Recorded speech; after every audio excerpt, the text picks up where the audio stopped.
오늘 하나님 말씀은 로마서 6장 17절 18절 말씀입니다. 한 목소리를 같이 읽어보겠습니다. 하나님께 감사하리로다. 너희가 본래 죄의 종이더니 너희에게 전하여 준 바 교훈의 본을 마음으로 순종하여 죄에게서 해방되어 의에게 종이 되었느니라. 아멘. 기도하고 하나님 말씀 듣겠습니다. 하나님 아버지 감사합니다. 오늘도 하나님 말씀을 전하고 듣게 하신 성령의 놀라우신 은혜들을 찬송합니다.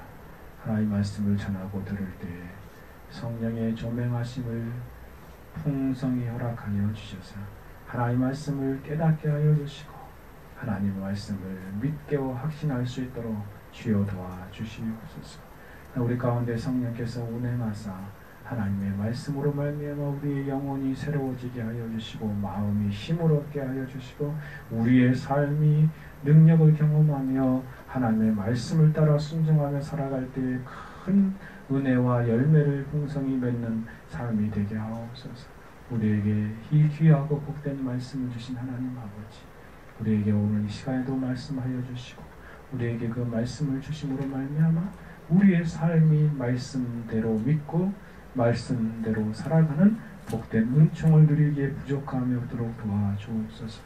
하나님 이 시간에도 부족하고 약한 종 하나님의 진을 위해 말씀을 대언할 때에 성령의 나타남과 능력으로 대언케 하옵소서.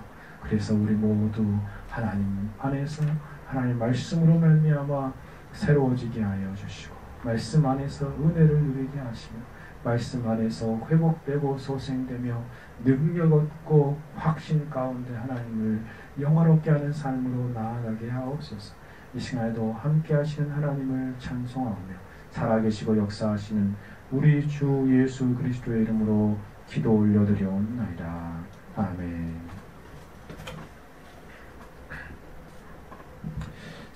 사도는 로마서 6장에서 우리 가운데 귀한 진리를 전해주고 있습니다. 1장부터 5장까지 내용이 바로 이신칭의의 교리를 설명했습니다. 정확히 말하면 4장까지 이신칭의의 교리를 설명하고 5장에 들어서서 그 이신칭의 진리의 확실성을 설명했습니다. 그러다가 6장 7장에 들어와서 그 먼지에서 벗어난 듯한 새로운 것들을 말하는 듯 싶습니다.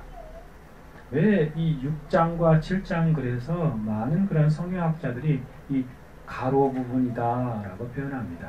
그러니까 5장에서 8장으로 쭉 넘어가서 말하면 그 논지가 이어지는데 이 6장과 7장에 마치 삽입구처럼 다른 것을 말하고 있기 때문에 그렇게 설명합니다.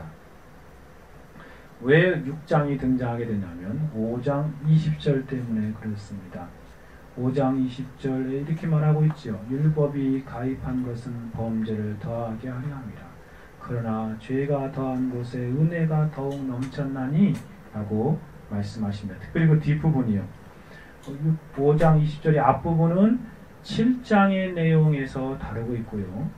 5장 20절은 뒷부분 그러나 죄가 더한 곳에 은혜가 더욱 넘쳤도다. 이 말은 바로 6장에서 그에 대한 해답을 다루고 있는 것이죠. 근데 한번 생각해 보세요. 죄가 더한 곳에 은혜가 더욱 넘쳤도다 라고 주장하면 어떠한 그런 반론이 생기게 되겠습니까? 그래? 죄를 많이 지으면 하나님의 은혜를 더 많이 받아? 그렇게 주장하면 어떻게 되겠어요? 아 그렇구나. 하나님의 은혜를 더 많이 받으려면 죄를 더 많이 지어야 되겠구나. 맞아요? 꼬마도 아니라고 고개를 젓네. 그렇죠. 죄를 많이 지면 은혜를 더 많이 받으니까 죄를 더 많이 져. 그러한 반론을 제기할 수 있기에 그것에 대한 반론의 답변으로 6장이 등장하고 있음을 우리는 보게 되어집니다. 사도는 무엇이라고 말합니까? 6장 1절에 그런즉 우리가 무슨 말을 하리요? 은혜를 더하게 하려고 죄에 거하겠느냐. 그러니까 하나님의 은혜를 더 많이 받기 위해서 죄를 더 많이 짓겠느냐? 거기서 거기 살겠느냐? 라고 말하죠. 2절은 이렇게 말하죠. 그럴 수 없느니라. 그럴 수 없다. 죄에 대하여 이미 죽은 우리가 어찌 죄 가운데도 살겠느냐. 그럴 수 없다. 불가능하다. 그 킹제임스 버전에서는 이렇게 표현해요. 하나님이 그것은 금지한 것이다. 라고 그렇게 설명해 주고 있습니다.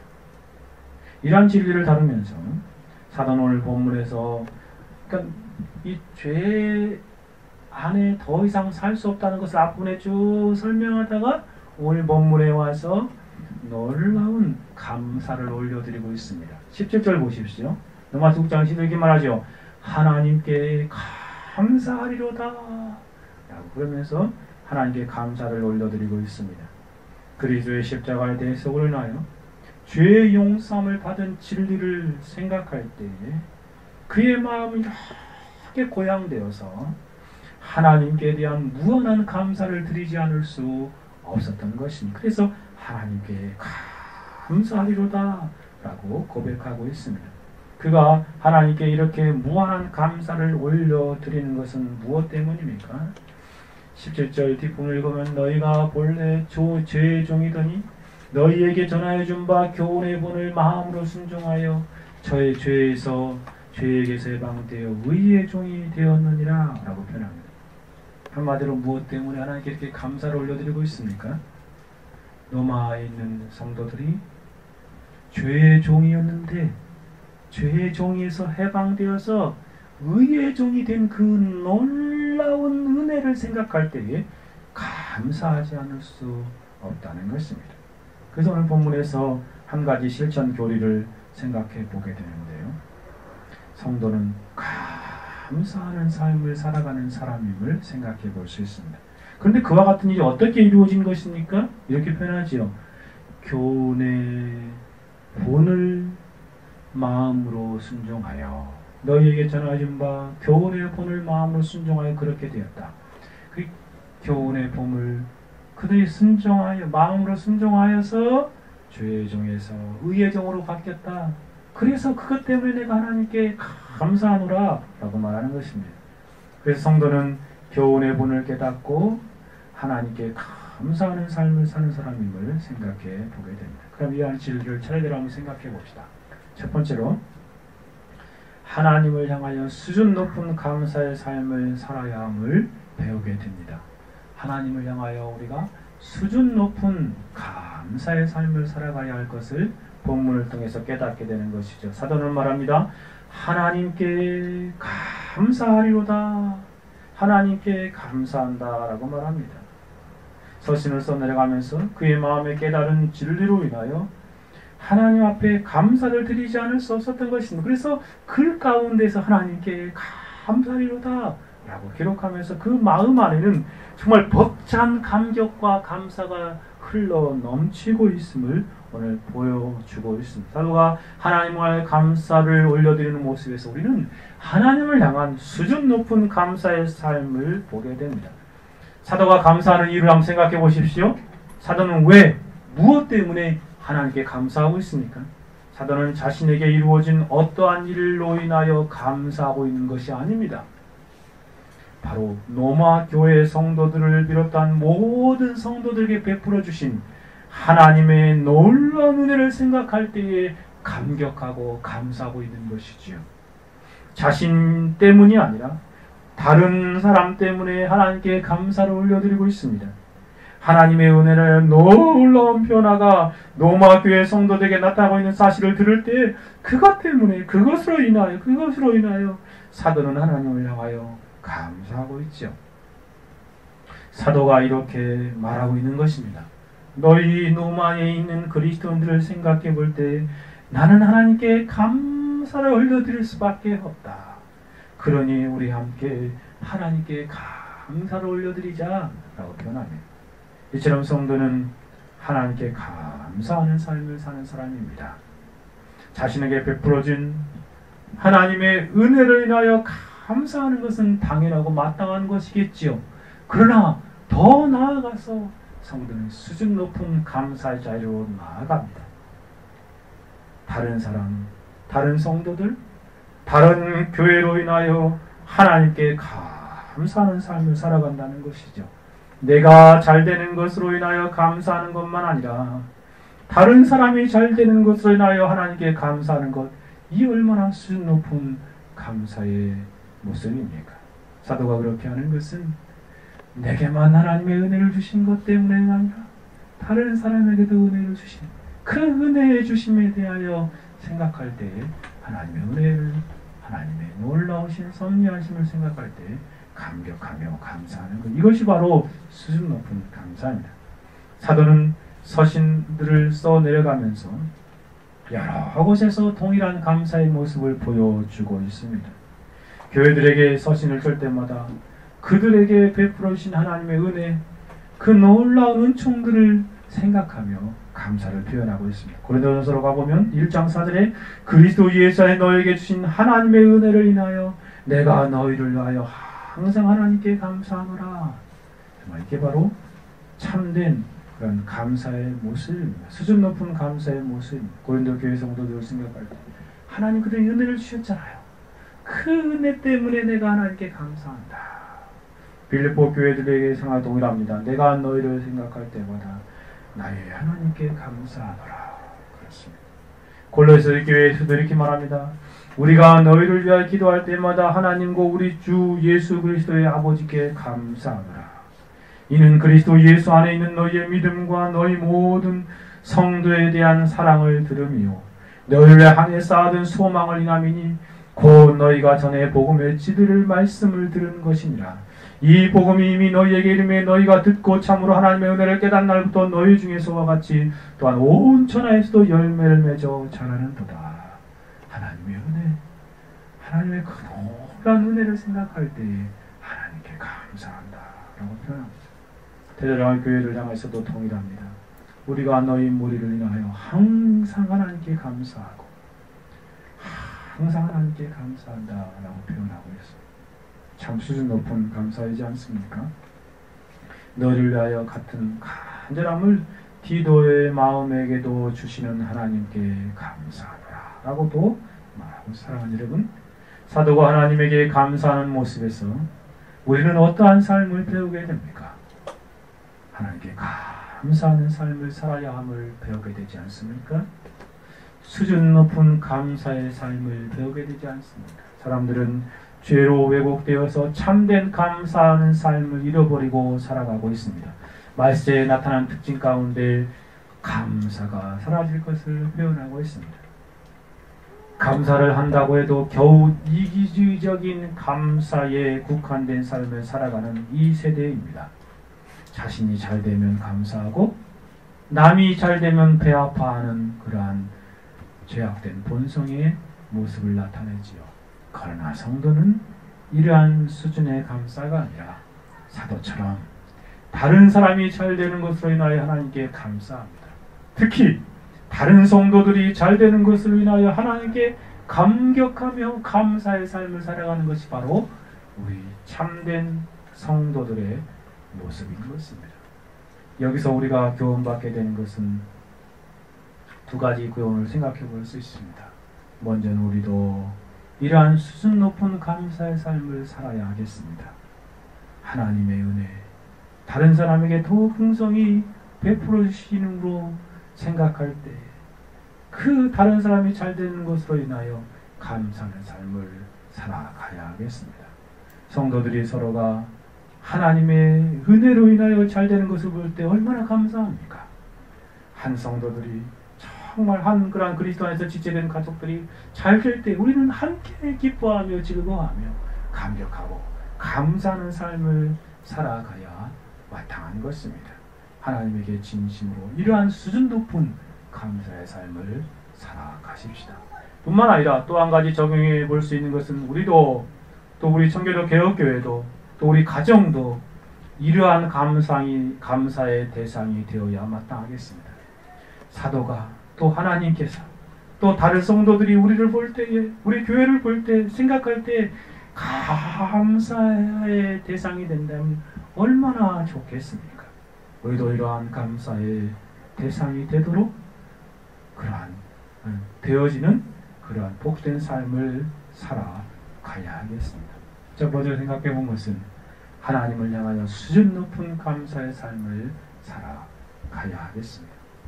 그러면 사도가 감사하는 내용이 무엇입니까 도대체? 성도가 어떠한 모습일 때에 하나님에게 감사의 대상이 되어지는 것입니까? 그리스도인들이 어떠한 모습으로 살아갈 때에 하나님에게 감사거리가 되어지는 것입니까? 사도가 로마에 있는 교회와 성도들을 생각하면서 그들의 어떠한 모습으로 인하여 하나님께 이렇게 감격하고 감사를 올려드리고 있는 것입니까?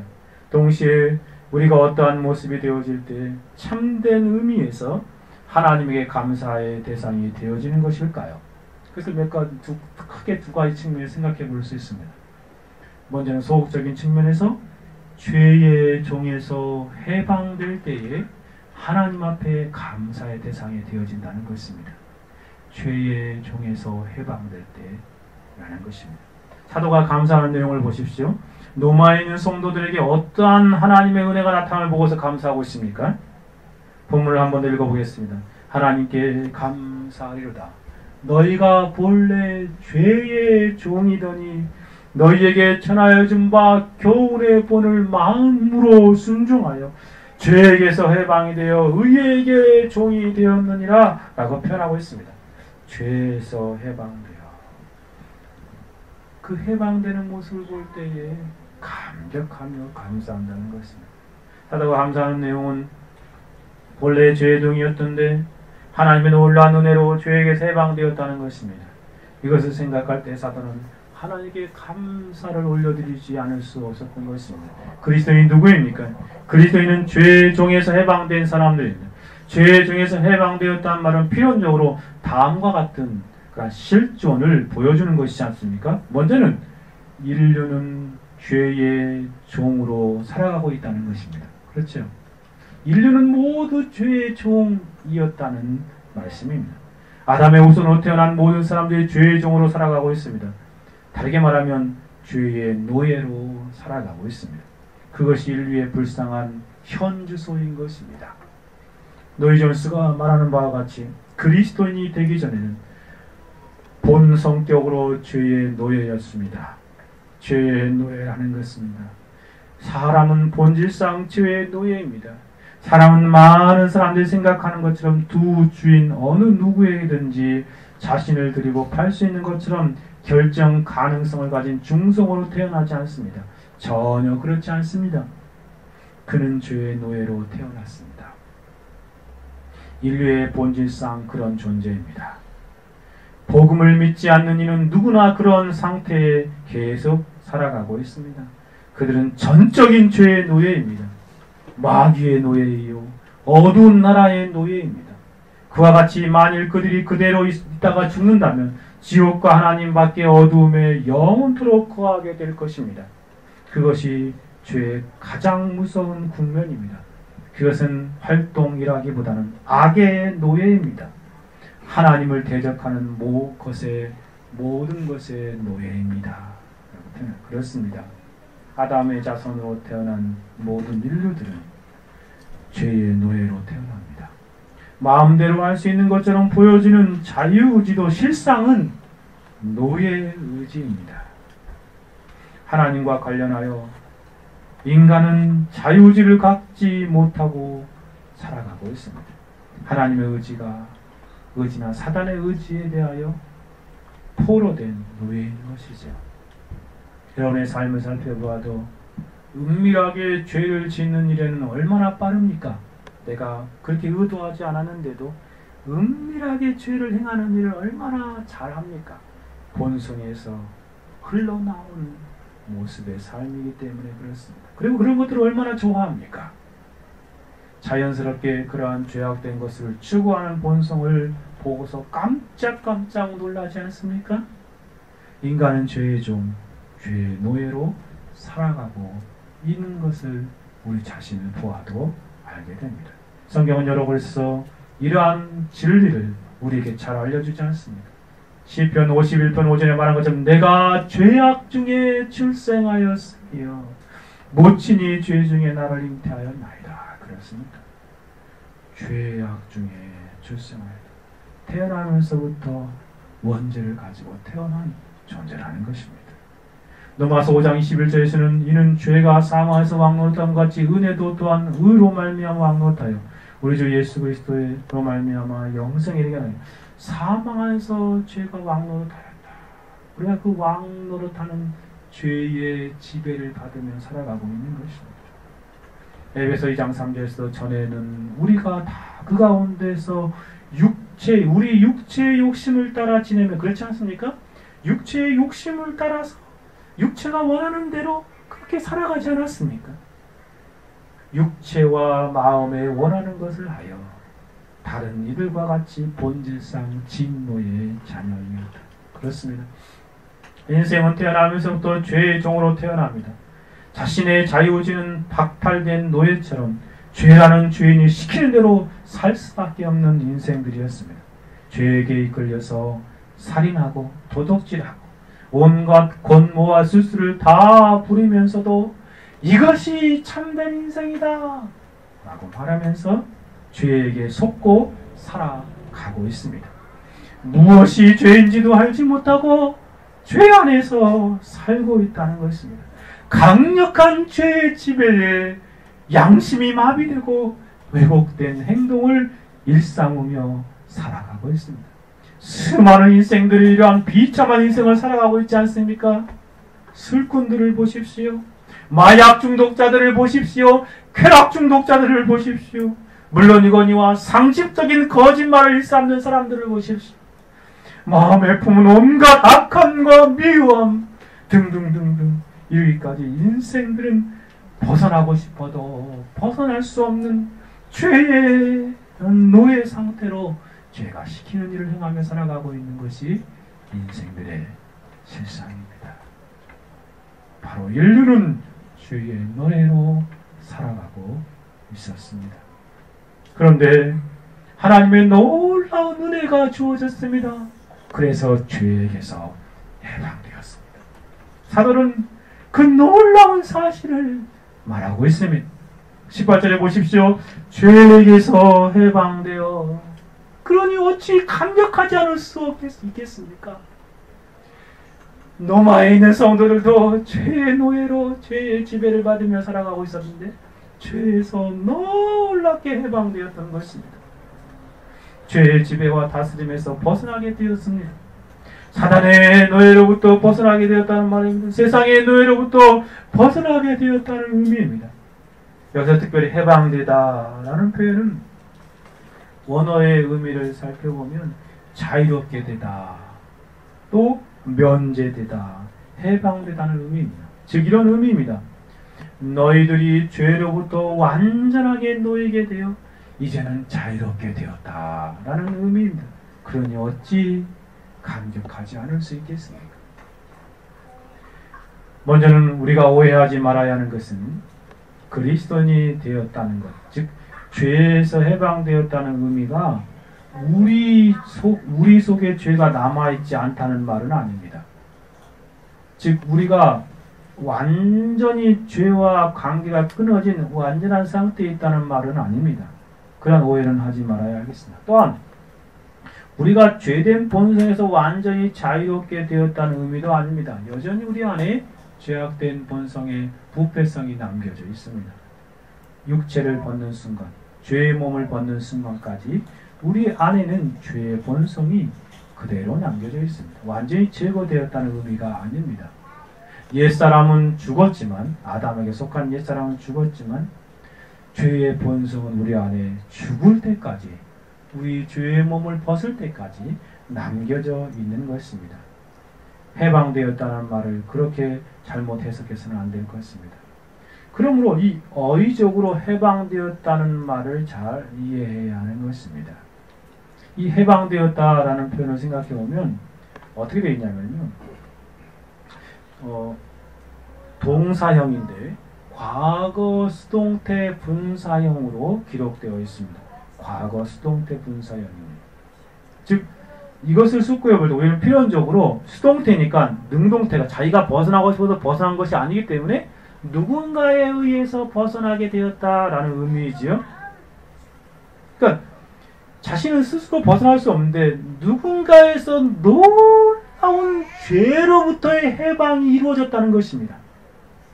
스스로 자유있게 될 수 없었는데 누군가에 의해서 죄로부터 벗어나게 되고 사단의 압제로부터 벗어나게 되고 세상의 그러한 지배로부터 해방되게 되었다라는 말입니다.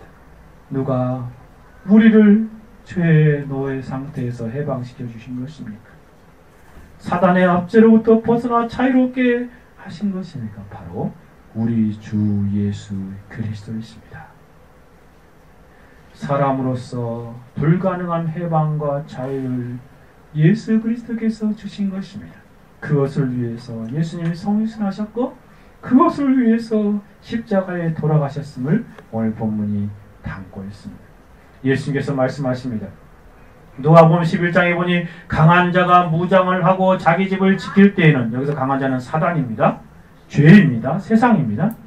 강한 자가 무장을 하고 자기 집을 지킬 때는 그 소유가 안전하되 더 강한 자가 와서 저희를 이길 때에는 저희 믿던 무장을 빼앗고 저희 재물을 나누느니라 라고 표현하고 있습니다. 강한 그러한 사단과 세상의 압제 아래 있었던 사람들이 더 강한 자이신 예수 그리스도의 땅에 오시고 말미암아 그들을 그 세력 안에서 벗어나게 했다는 것입니다. 진실을 그렇습니다. 주님께서 친히 더 강하신 분으로 세상에 오셨습니다. 인간을 지배하고 있는 강한 세력인 죄와 사단과 세상을 친히 무장 해제시키신 것입니다. 그리고 노예로 포로로 잡혀있던 영혼들을, 백성들을 해방시키시고 구원하신 것이 바로 오늘 본문이 말하는 바 놀라운 감격스러운 은혜인 것입니다. 잘사하던 스펄전은 죄에게서 해방되어라는 표현을 이렇게 적용하며 설명합니다. 죄에게서 해방되어 하나님의 은혜로 말미암아 우리가 주 예수 그리스도를 믿어 영원한 구원에 이르게 되었습니다. 그렇게 함으로 지금 이 순간 우리는 죄에게서 해방되었습니다. 구세주의 성호를 믿으시는 여러분이여 오셔서 우리 앞에 있는 이 말씀을 즐거워하십시오. 그리스도께서 우리를 해방시켰습니다. 그 말씀들은 여러분을 묘사하고 있기 때문에 그렇습니다. 여러분은 지금 죄에서 해방되었습니다. 장차 해방될 것이 아니라 지금 해방되었습니다. 라고 적용하고 선언하고 있습니다. 참으로 그렇습니다. 여러분도 이 말씀 앞에서 그리스도께서 우리를 죄에서 지금 해방시키셨다라는 그 놀라운 은혜의 말씀들을 바라보며 기뻐하십시오. 그래서 스펄전은 이것을 이것이 어떤 의미인지, 어떤 의미로 그것이 진실한가를 이렇게 설명합니다. 예수 그리스도께서 죄로부터 해방시켰다는 말은 정죄의 의미에서 그러하다는 것입니다. 즉, 신자는 죄 때문에 더 이상 정죄받지 않는다는 말입니다. 여러분의 죄는 옛적에 그리스도께서 이미 다 담당하셨습니다. 여러분의 속죄 염소가 되신 그리스도께서 여러분의 모든 죄를 다 가져가 버렸습니다. 그러므로 이제는 그리스도 예수 안에 있는 자는 결코 정죄함이 없는 것입니다. 여러분은 여러분의 의가 되신 예수 그리스도로 말미암아 무죄의 석방이 되었고 의롭다 하심을 받게 된 것입니다. 기쁨으로 그러므로 손뼉을 치십시오. 그것은 1만 개의 지구보다도 값진 은혜요 구일입니다. 여러분은 지금부터 영원 무궁토록 저주스러운 죄의 세력부터 해방되었습니다. 그렇습니다. 이제는 해방되었기 때문에 더 이상 정죄함이 없습니다. 두 번째 의미는 여러분은 유죄 상태로부터 해방되었습니다. 여러분이 정죄받을 수 없기 때문에 그 진리를 좀 더 생각해 보십시오. 여러분은 다시는 비난조차 받지 않을 것입니다. 여러분의 번제는 사해졌습니다. 여러분의 죄는 덮어졌습니다. 동의에서 해서 먼 것처럼 우리의 모든 죄가를 우리에게서 멀리 옮기셨습니다. 누가 능히 하나님의 택하신 자를 송사하겠습니까? 의롭다 하신 이는 하나님이시지 않습니까? 누가 정죄하게 했었습니까? 죽으실 뿐만 아니라 다시 살아나시는 그리스도 예수이지 않습니까? 그는 우리의 우편에 계신 자의 우리를 위해 친히 간구하는 자이십니다. 그러므로 여러분, 지금 이 순간 우리의 모든 유죄로부터 구원하신 분이 바로 예수 그리스도이십니다. 더 나아가서 해방되었다는 말은 여러분은 죄의 형벌부터 해방되었다는 말입니다. 여러분이 지옥에 던져지는 일은 이제는 결코 없을 것입니다. 그것은 예수님께서 이미 여러분 대신 십자가에서 고난 받으심으로 담당하신 것입니다. 하나님의 공의가 충족되었습니다. 그리스도 안에 있는 신자인 여러분에게는 밑을 알 수 없는 구덩이가 해당되지 않으면 여러분에게는 죽지 않는 구더기가 있는 지옥에 들어가지 않을 것입니다. 여러분에게 꺼지지 않는 불이 여러분에게 해당되지 않습니다. 여러분이 본성적으로 범죄한 자일지라도 그리스도께서 이미 여러분을 너무나도 완벽하고 깨끗하게 하셨습니다. 그래서 여러분에게는 이 말씀이 남겨져 있습니다. 내 아버지께 복받은 자들이여 나와 창세로부터 너희를 위하여 예비된 나라를 상속하라. 그렇습니다. 죄의 형벌로부터 지옥 형벌로부터 완전히 해방된 것입니다. 한 가지 더 말씀드릴 수 있는 것은 여러분은 죄의 지배 세력에 대하여서 죄에게서 해방되었다는 말입니다. 이것이 여러분이 크게 기뻐해야 하고 감격해야 할 사항입니다. 저는 죄가 여러분에게 말하기를 가자 라고 말하면 그냥 죄에 끌려서 이렇게 따라갔습니다. 그 가라 라고 말하면 그 죄가 시키는 대로 그 죄의 구덩이로 들어가서 죄를 짓는 삶을 살았습니다. 때때로 은혜가 여러분에게 가라고 할 때에도 죄가 여러분의 길을 막곤 하였습니다. 그런 때 여러분이 즐거이 달려나가려고 하지만 죄가 막고 많이 방해합니다. 그러나 은혜가 여러분을 지배하기 때문에 여러분 죄의 요구에 굴복하지 않게 되었습니다. 죄의 세력에서 벗어나기 때문에 그렇습니다. 죄가 여러분의 생명을 주관하지 못하도록 여러분을 밀고 다투고 단호히 결심합니다. 그것은 여러분이 법 아래 있지 아니하고 은혜 아래 있기 때문에 그렇습니다. 죄가 여러분의 본성의 구렬이나 구석에 몸을 숨기고 어둠 속에서 사람의 영혼을 거리거리로 살금살금 다니게 하는데 이제는 그렇게 끌려다니지 않을 수 있게 된 것입니다. 죄가 여러분을 지배할 수 없도록 음모와 계략을 꾸밉니다. 그러나 그것은 결코 성공하지 못할 것입니다. 죄는 보좌에서 쫓겨났기 때문에 그렇습니다. 성령께서 보좌에 앉으사 여러분의 본성을 다스리고 계십니다. 여러분의 거룩함이 완성되어 가고 그리스도와 함께 영원토록 거하게 될 때까지 여러분은 기필코 놀라운 은혜 안에서 점점 하나님의 은혜의 나라를 향하여 나아가게 되어지는 것입니다. 죄의 지배 세력에 대해서도 해방되었기 때문에 그렇습니다. 사랑하는 여러분 죄의 노예 상태로 해방되었습니다. 이 얼마나 놀라운 은혜입니까? 여러분도 경험적으로 이것을 알고 있습니까? 참으로 놀라운 감격할 일입니다. 죄에게서 해방되었다. 그리스도의 은혜로 말미암아 죄에게서 해방되었다. 얼마나 놀라운 감격입니까? 그러니 사도는 그것을 감격하지 않을 수밖에 없었던 것입니다. 여러분들 경험적으로 알고 있습니까? 어떻게 비유하면 여러분이 잘 이해할까요? 마치 우리나라가 36년 동안 일제 식민지로 있다가 갑작스럽게 놀라운 해방을 맞이하지 않습니까? 그때 사람들이 거리거리로 나와서 얼마나 큰 환호성을 질렀겠습니까? 일제 압제에서 벗어나 해방되었다.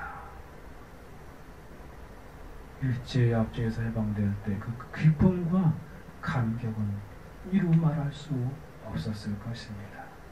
죄에게서 해방되는 것은 그보다 더 큰 감격입니다.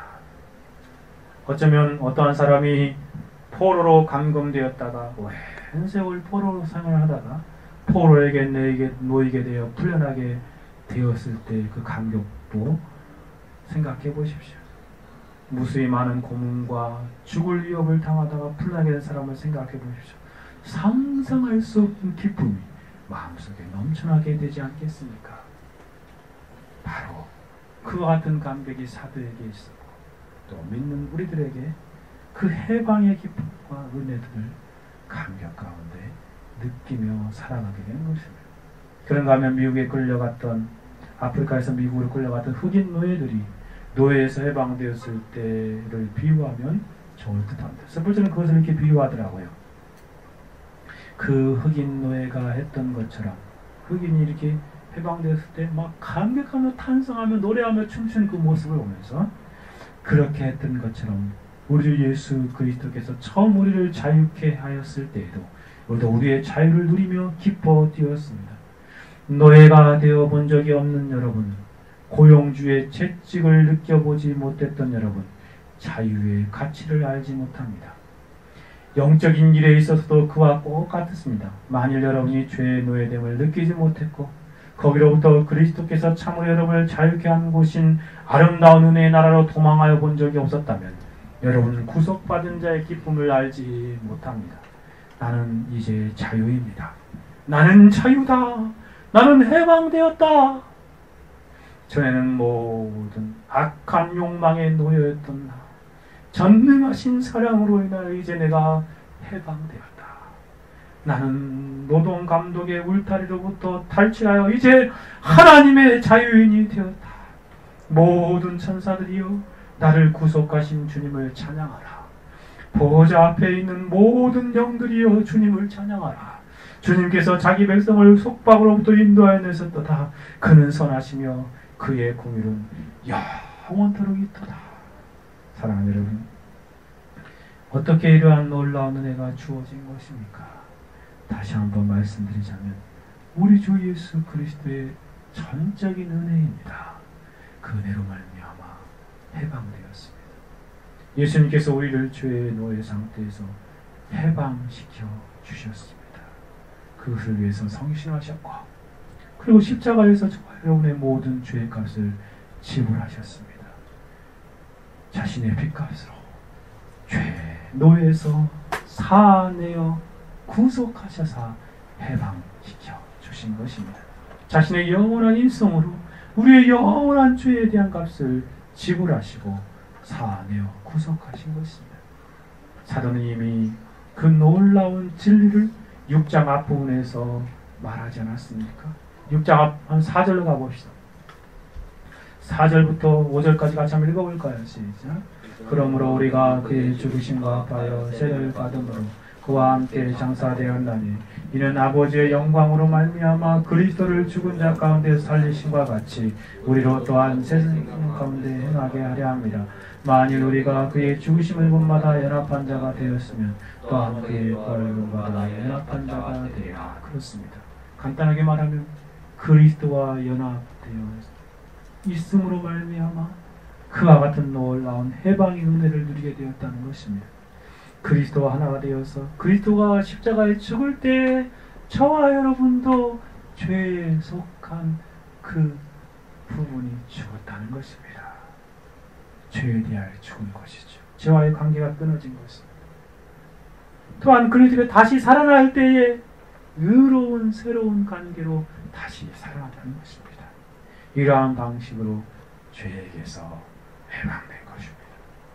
그리스도의 십자가의 죽으심으로 그리스도를 믿고 연합된 모든 성도들이 죄가 그곳에서 못 박혀 죽음으로 말미암아 죄의 관계가 단절된 것입니다.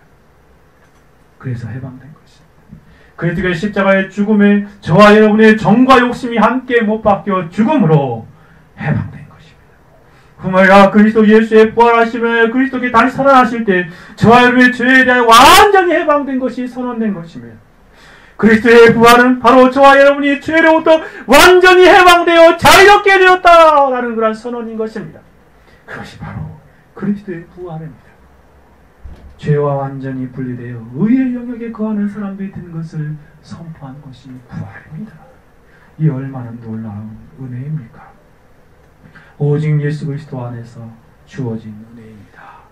오직 예수 그리스도에서 죄의 노예 생활에서 완전히 해방되었습니다. 이러한 복음 안에 나타난 놀라운 은혜를 깨달은 영혼들이요, 어찌 하나님께 감격하며 감사하지 않을 수 있겠습니까? 그래서 사도는 말하는 것입니다.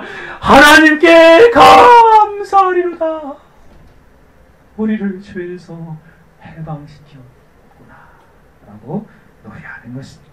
사랑하는 여러분, 저와 여러분도 이 놀라운 해방의 감격을 가지고 마음의 감격 가운데 하나님께 감사하는 영혼들이 되어야 하겠습니다. 이거 소극적인 측면에서의 감사하는 내용입니다. 적극적인 측면으로 나아가 봅시다. 적극적인 측면에서는 의의 종이 되었음으로 인하여 감사하는 것입니다. 감격하는 것입니다.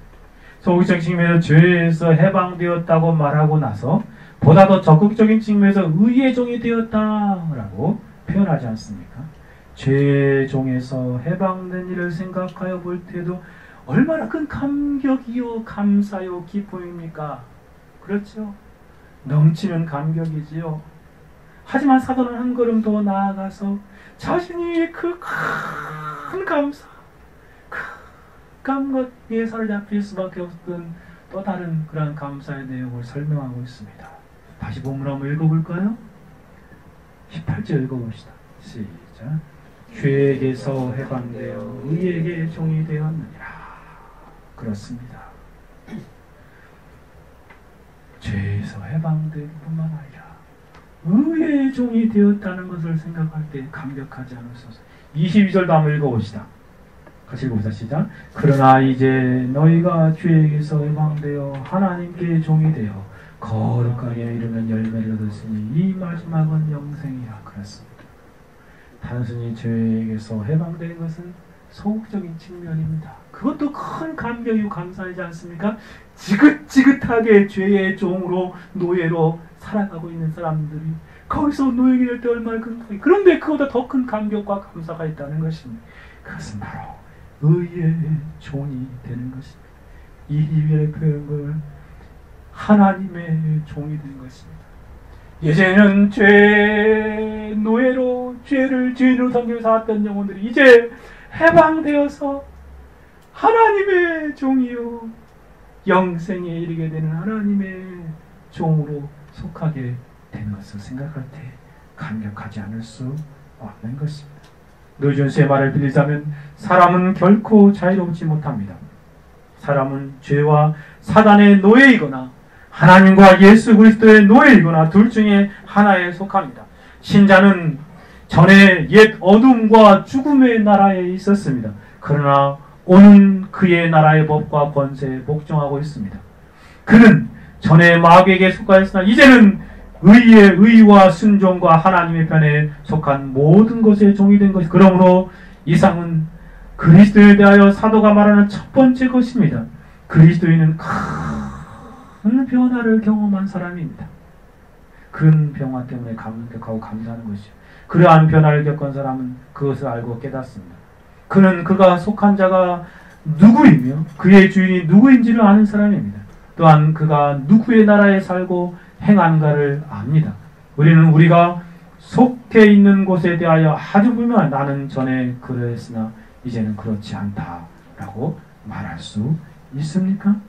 지금 나는 어떠합니까? 나는 전에 죄의 노예였으나 이제 나는 하나님과 그리스도의 노예요. 의와 거룩할 노예입니다. 그것이 우리를 그리스도인 되게 합니다. 다른 무엇이 없습니다. 그것은 생각할 수 있는 것 중에서 가장 깊고 가장 큰 변화입니다. 지시가 그렇습니다. 우리 주 예수 그리스도의 놀라운 은혜를 인하여 죄로부터 해방되는 자유를 얻었을 뿐만 아니라 이제는 의의 종이 되었습니다. 그래서 의의 종으로 살아가는 것이죠. 죄의 종에서 의의 종으로 주인이 바뀌게 되었다는 말인데 참으로 놀라운 신분의 변화입니다. 죄의 종이 되는 것이 멈춰지는 순간 즉시로 의의 종이 된 것입니다. 중간지대는 없습니다. 죄의 종이든지 의의 종이든지 둘 중에 하나인 것입니다. 그럼 의의 종이 되었다는 말의 의미가 도대체 무엇입니까? 의의 종이 되었다는 말의 의미가 무엇입니까? 의의 종이 되었다는 말은 정확하게 의의 노예가 되었다는 말입니다. 종이 아니라 의의 노예가 되었다는 말입니다. 이것은 우리가 의의 권세와 의의 통치와 의의 영향 아래 속하여서 살아가게 되었다는 의미입니다. 스펄전의 말을 빌리자면 의의 종이 되었느니라 라는 말은 지금 우리가 그렇게 되었다는 것입니다. 지금 우리가 의에게 소유되었다는 것이고 의의 통치 아래 있게 되었다는 것입니다. 의로우신 하나님께서 우리로 하여금 죄를 짓는 일에서 죽게 하셨습니다. 의로우신 하나님께서 우리를 구속하신 것이죠. 새롭고 의로운 생명이 우리 속에 흘러 들어왔습니다. 이제는 의가 우리 속에서 우리를 다스리며 통치합니다. 예전에는 죄가 그랬는데요. 우리는 우리 자신에 속해 있지 않습니다. 우리는 성령으로 말미암아 우리 자신이 전적으로 구속자의 통치를 받게 되었던 것입니다. 구속자에게 우리가 완벽하게 통치하면 할수록 우리는 더 좋은 것입니다. 본문에 우리가 의의 종이 되었다고 말합니다. 우리가 그렇게 되기를 바라므로 우리가 나쁜 일을 할 수도 없고 나쁜 일을 하기를 바라지도 않습니다. 우리 자신을 하나님의 통치 아래 절대적으로 전적으로 복종시키려 합니다. 그래서 의와 진리와 선이 영원한 결박으로 우리를 붙들기를 소망합니다. 우리는 우리 자신을 하나님의 주권에 맡깁니다. 그리고 지존자의 뜻에 전적으로 예속되는 것에서 우리의 자유를 발견하게 됩니다. 이것이 주인이 바뀌는 것입니다. 라고 잘못 그랬습니다. 사도는 예전에는 죄의 노예로 살아가는데 이제는 의의 노예, 하나님께 속한 종으로서의 삶을 살아간다는 것입니다. 이것을 성경 여러 곳에서 말하고 있는데 한 4가지 정도의 의미로 여러분에게 구체적으로 말씀드려보려고 합니다. 의의 종은 거듭남으로 의의 원리를 마음에 가지게 되었다는 의미입니다. 의의 종이 되었다는 것은요, 거듭남으로 말미암아 이제는 의의 원리를 마음에 가지게 되었다라는 표현입니다. 의의 원리는 성령께서 우리 영혼 안에 오심으로 우리를 거듭나게 할 때 생겨지는 것입니다. 하나님의 성령이 너희 안에 거하신 것을 알지 못하느냐? 성령 우리 가운데 올 때 예전에는 종의 죄의 지배를 받으며 살아갔는데 이제는 의가 우리 가운데 와서 성령으로 말미암아 의의 원리를 행할 수 있는 그러한 상태가 되기는 것입니다. 갈라디아서 5장 17절에도 육체의 소욕은 성령을 거스리고 성령의 소욕은 육체를 거스리나니 이 둘이 서로 대적하면 너희의 원하는 것을 하지 못하게 하려 함이라. 즉 육체의 소욕에 붙들려 살 때는 죄의 종으로 살아갑니다.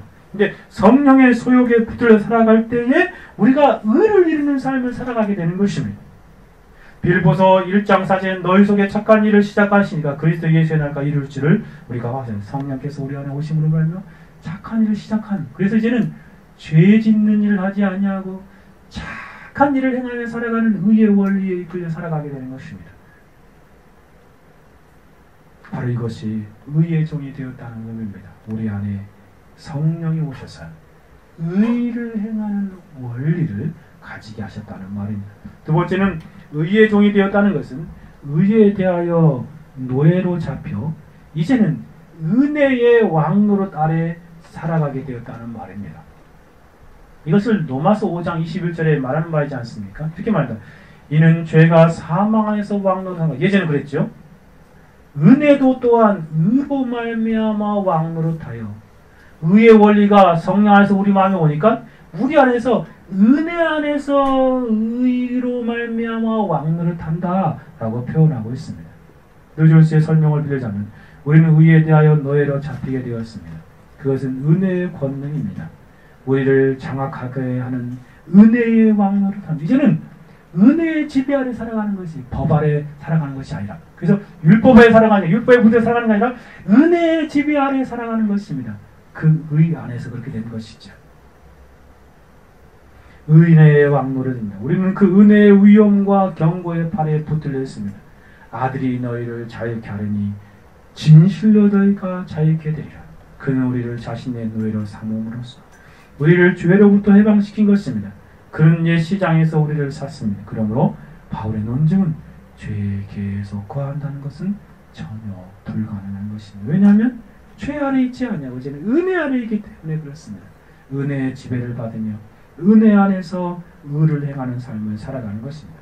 세 번째, 의의 종이 되었다는 것은 결국 자신의 지체를 의의 병기로 들여서 거룩함에 이르는 삶을 살아간다는 의미입니다. 이제는 죄의 지배 아래 있을 때는 거룩하게 살고 싶어도 못 살았어요. 죄를 짓지 않으려고 해도 그렇게 끊어올 수 없었어요. 근데 의의 원리가 오니 이제는 자신이 죄를 짓지 않으려고 할 수 있게 된 것입니다.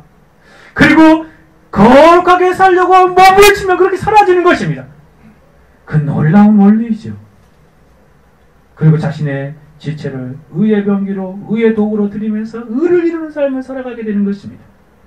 이제는 죄의 종으로 자신의 모든 지체를 죄의 도구로 어쩔 수 없이 드릴 수밖에 없고 사용될 수밖에 없어. 그런데 의의 종이 된다는 것은 이제 자신의 모든 지체를 의의 도구로 사용하는 삶을 살아갈 수 있는 존재가 되었다는 것입니다. 죄의 종이었을 때는 가만히 있어도 우리의 지체들이 죄의 도구로 사용되었습니다. 그렇지 않습니까?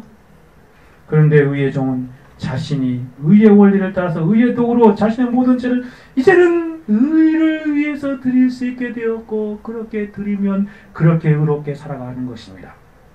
그것을 사도 바울은 로마서 6장 11절, 12절, 13절에 말하는 바이지 않습니까? 같이 한번 읽어봅시다. 11절, 12절, 13절 같이 한번 읽어봅시다. 시작. 이와 같이 너희도 너희 자신을 주에 대하여 죽은 자요 그리스도 예수 안에서 하나님에 대하여 산 자로 여길지니라.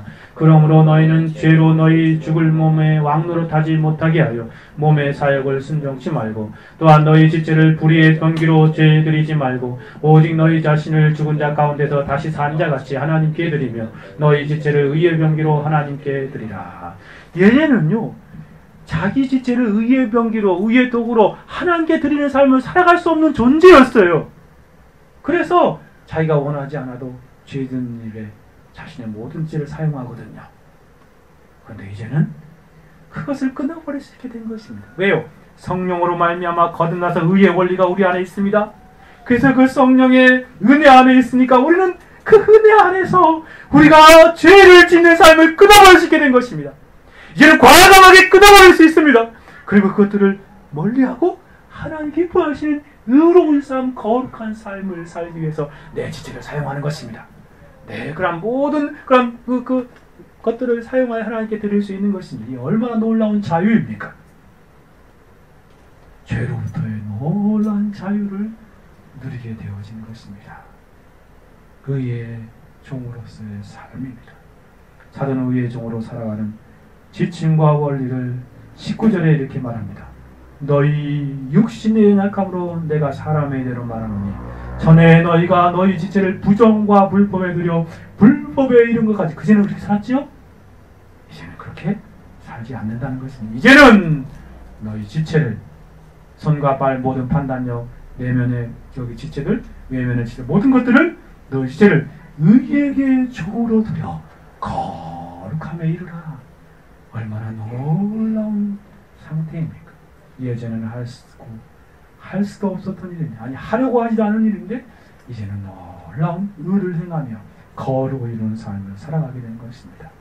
진정한 의의 종으로서의 삶입니다. 마지막 한 가지로 생각해 볼 수 있는 것은 의의 종은 의신 그리스도를 주인으로 삼고 그리스도를 위하여 살아가는 삶을 의미합니다. 의의 종이란 결국 그리스도를 주인으로 삼고 그리스도를 위하여 살아가는 삶의 모습입니다. 예수 그리스도는 복된 신자들의 심령의 최종적인 특징을 8복 가운데 8번째 이렇게 말합니다.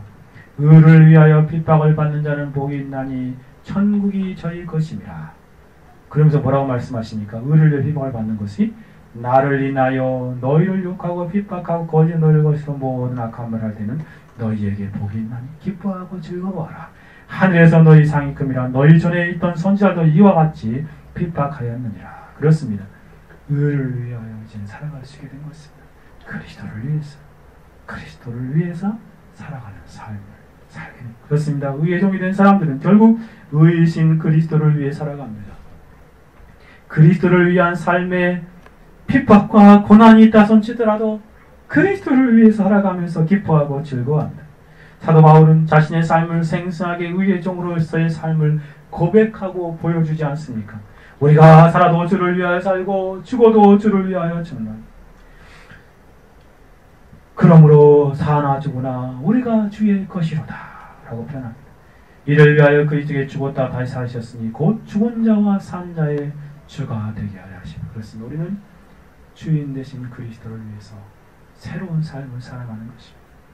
사도행전 20장 24절 이렇게 말합니다. 나의 달려가기와 주 예수께 받은 사명 곧 하나님의 은혜의 복음 증거한 일을 마치려 하면은 나의 생명을 조금 더 귀한 것으로 여기지 아니하냐. 이렇게 살아간다라고 사도 바울은 고백합니다. 자신의 가장 중요한 목숨까지, 생명까지도 주를 위해서 헌신하는 삶을 살아가는 것, 그것이 바로 의의 종으로서의 삶의 고백이요 모습. 사도 바울은 그렇게 고백만 다짐만 할 뿐만 아니라 실제로 그렇게 살아가지 않습니까? 고린도후서 11장 23절부터 보십시오. 저희가 그리스도의 일꾼이냐 정신없는 말 하거니와 나도 더욱 그러하도다. 내가 수고를 넘치도록 하고 옥에 갇히기도 하고 더 많이 하고 매도 수없이 맞고 여러 번 죽을 뻔하였으니 그리스도를 위한 고난을, 의를 위한 고난을 감수하는 사도 바울의 모습을 보십시오. 유대인에게 40에 하나 감한 매를 5번 맞았으며 3번 대장으로 맞고 1번 돌로 맞고 3번 파산해서 일주일을 기품에서 지냈으며 여러 번 여행에 강의 위험과 강도의 위험과 동족의 위험과 이방의 위험과 신의 위험과 광야의 위험과 바다의 위험과 거짓 형제의 위험을 당하고 또 수고하며 애쓰고 여러 번 자지 못하고 줄이고 마르며 여러 번 굶고 춥고 헐벗었노라. 그리스도를 위하여 고난을 감수하는, 의를 위한 핍박을 감수하는 사도 바울의 의의 종으로서의 삶의 모습을 보십시오. 그러면서 사도는 이렇게 말합니다. 그러므로 내가 그리스도를 위하여 약한 것들과 능욕과 궁핍과 곤란과 핍박을 기뻐하노라. 의의 종으로서의 삶의 모습이 바로 이것입니다. 사도행전의 사도들도 동일하지 않습니까? 예수님 전한다고 잡아다가 막 때리고 채찍질하니까 기뻐하고 즐거워합니다. 사도들은 그 이름을 위하여 능욕받는 일에 합당한 자로 여김을 기뻐하면서 공연배 떠나니라. 모든 성도들은 의의 종입니다. 그리스도의 종입니다. 그리스도의 종은 오직 그리스도를 위해서 살아가는 사람들입니다. 그 일이 핍박과 고난과 어려움이 있다할지라도 의의 종으로서의 삶이 바로 그것입니다. 세 번째는 의의 종이 된 사람들의 첫 번째 모습을 이렇게 설명하더라고요. 형제 여러분, 여러분이 참으로 구원받았다면 여러분의 머리털럭 하나라도 여러분에게 속한 것이 아닙니다. 그리스도께서 여러분의 전체를 피로 값주고 사셨든지 아니면 사지 않았든지 둘 중에 하나입니다. 만일 그리스도께서 사셨다면 여러분은 전적으로 그리스도의 것입니다. 여러분의 모든 부분이 그리스도의 것입니다. 그리스도를 위한 것이 아니라면 여러분은 먹지도 마시고 마시지도 마시고 잠자지도 말아야 합니다. 그런즉 너희가 먹든지 마시든지 무엇을 하든지 다 하나님의 영광을 위하여 하라. 여러분이 그렇게 살아가야만 하는 존재입니다. 사랑하는 여러분, 참으로 죄의 종에서 의의 종이 된 사람들입니까? 그러다면 우리 안에 계신 성령께서 알려주시는 의의 원리를 따라 살아가십시다. 은혜의 지배 아래 살아가십시다. 은혜 안에서 왕노릇하는 삶을 살고 우리의 모든 지체를 의의 병기로 하나님께 드리는 삶을 살아가십시다. 오직 우리의 의이신 그리스도를 위해서 남은 생에 헌신하고 내 모든 것이 내 것이 아니요 그리스도의 것인 줄 알고 그리스도를 주인으로 여기며 살아가는 저와 여러분의 생애가 되어야 하겠습니다. 그럼 마지막으로 어떻게 이러한 놀라운 변화가 일어난 것입니까? 의의 종이 상황 가운데서 벗어나 죄의 종의 상황 가운데서 벗어나 어떻게 의의 종이 될 수 있었던 것입니까? 사도는 하나님께서 비참한 인생에서 벗어날 길을 제시해 주셨기 때문에 하나님께 감사하고 있습니다. 그 방법이 무엇입니까? 17절입니다. 10절만 다시 한번 읽어볼까요? 시작. 하나님께 감사하리로다. 너희가 본래 죄의 종이더니 너희에게 전하여 준 바 교훈의 본을 마음으로 순종하여. 여기에 죄의 종에서 벗어나 의의 종이 되는 놀라운 원리가 담겨져 있습니다. 너희가 너희에게 전해준 바 교훈의 본을 마음으로 순종하여 이렇게 되었다라고 말합니다. 첫째는 마음으로 순종하였기 때문에 이와 같은 일이 이루어진 것입니다. 전적인 은혜의 역사이죠. 마음으로 순종하는 일은 전적인 은혜의 역사입니다. 왜냐하면 죄악된 마음이 갈아엎어져서 새 마음이 되지 않으면 불가능한 것이기 때문에 그렇습니다. 죄악된 우리의 마음에 성령께서 역사하사 하나님의 은혜로 마음으로 순종하게 되었기 때문에 그렇습니다. 인생은 근본적으로 순종을 싫어합니다. 왜냐하면 마음이 고장났기 때문에 그렇죠. 사람은 어느 정도의 강압에 의해서 순종하는 척 할 수 있습니다. 그러나 하나님께서는 그러한 순종도 불가능합니다.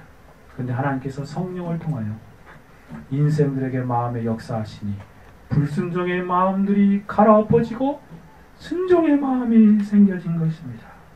놀라운 하나님의 은혜로 마음으로 순종하게 될 때에 이와 같은 일이 이루어집니다. 하나님께 이렇게 마음을 준비시켜 주시고 순종할 수 있는 마음을 만드신 하나님을 찬송합시다. 두 번째는 교훈의 본을 마음으로 순종했다라고 말합니다. 의의 종이 되게 하시는 하나님의 역사는 순종에 준비된 마음과 교훈의 마음에 교훈의 본을 주심으로 이루어집니다. 여기 교훈의 본이라는 말은 것은 form of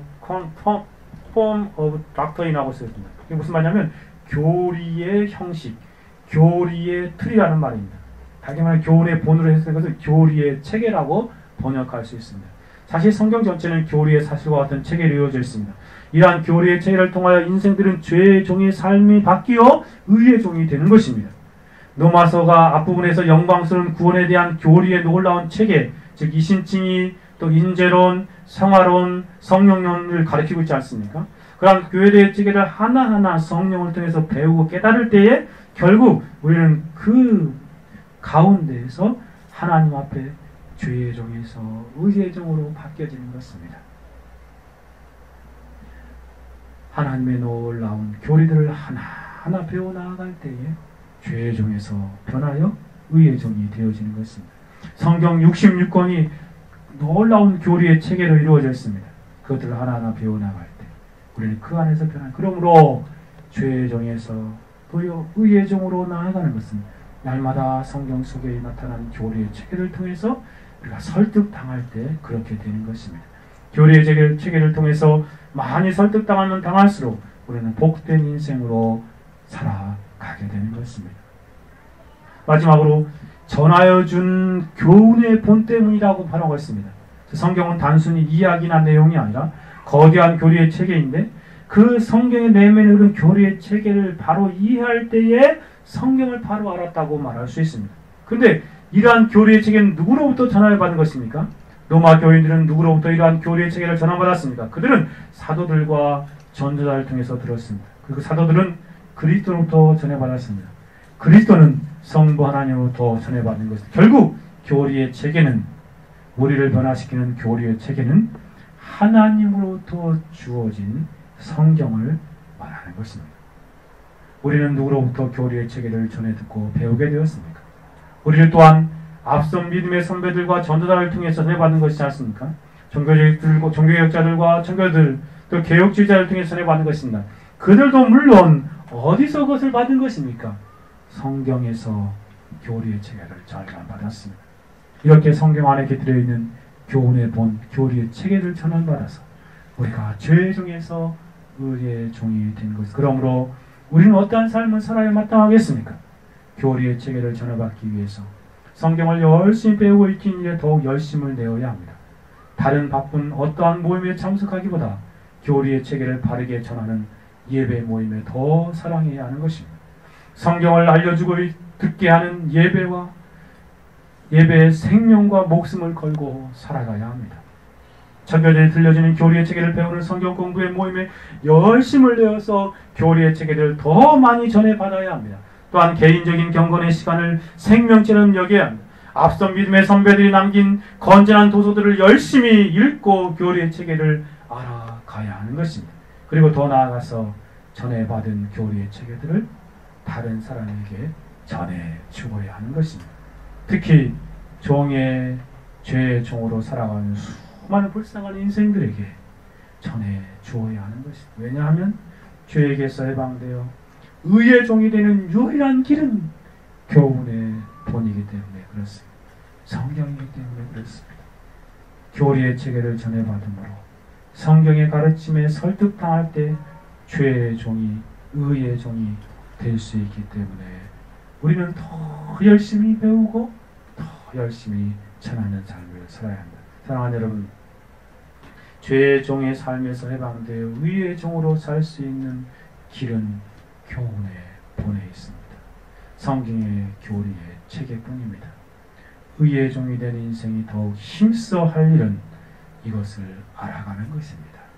더 나아가서 의의 종으로서 이 땅에서 의를 위해서 힘쓰는 삶을 살아가야 하겠습니다. 죄의 종으로 살아가고 있는 수많은 영혼들에게 정말 그리스도를 더 열심히 전하고 그들의 영혼 가운데 이 교훈의 본을 듣게 함으로 그들도 죄의 종에서 의의 종이 되게 하는 복된 인생을 누리게 하는 삶을 살아가서 말씀을 마치고자 합니다. 이전에 우리는 죄의 종이었습니다. 그런데 하나님의 놀라운 은혜로 죄의 종에서 해방되었습니다. 그 감격 가운데 하나님께 감사와 찬송을 얻는 삶을 살아가십시다.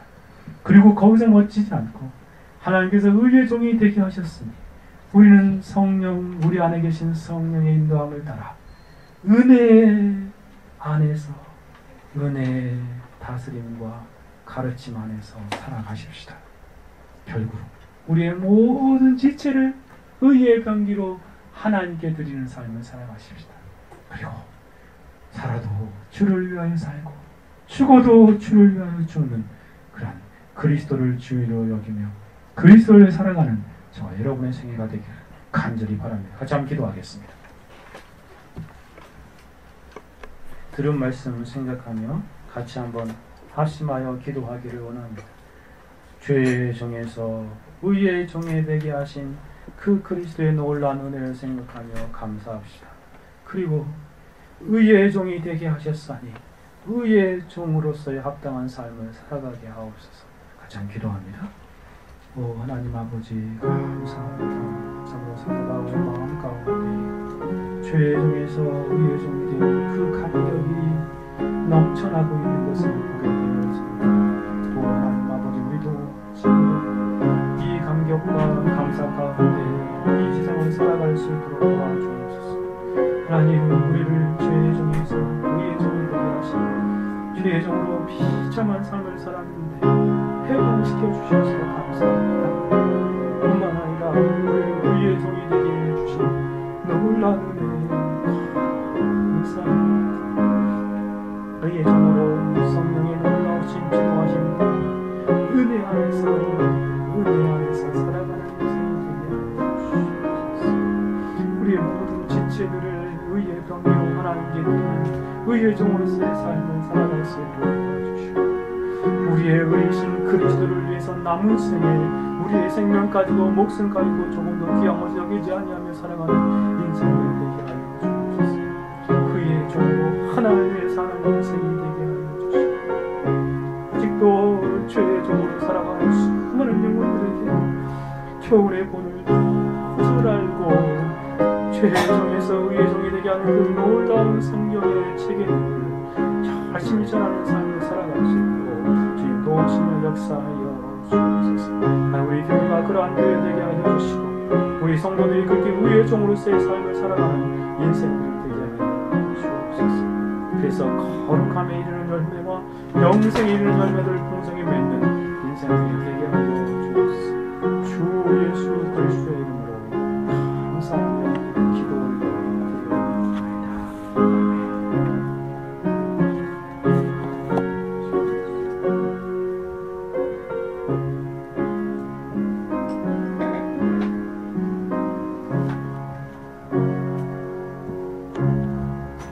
찬송 356장입니다. 356장